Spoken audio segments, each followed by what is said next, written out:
Shitja e një sasie mishi, fileto pule në treg në prani salmonele, ka alarmuar qytetarët ditët e fundit. Autoriteti Kombëtar i Ushqimit bëri me dije se ka ndërmarrë një sër masash të menjëhershme dhe të strukturuara për të adresuar një situatë të identifikuar para disa ditësh gjatë proceseve të kontrollit të produkteve ushqimore të importuara në portin e Durrësit.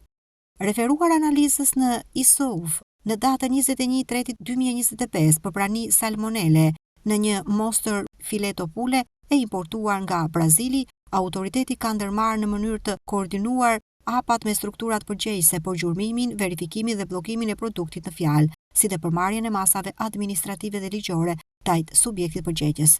Është inspektuar subjekti importues për ndjekjen e gjurmueshmërisë, i cili është referuar në organet e prokurorisë së Rrethit Tiranë për veprime të mëtejshme procedurale përsa i takon elementeve të veprës penale për mos respektimin e kritereve të gjurmshmërisë dhe dhënien e informacionit të pasakt. Autoriteti Kombëtar i Ushqimit siguron opinionin publik se situata është në ndjekje të vazhdueshme dhe se çdo veprim është ndërmarrë në funksion të transparencës, sigurisë dhe mbrojtjes së shëndetit të qytetarëve.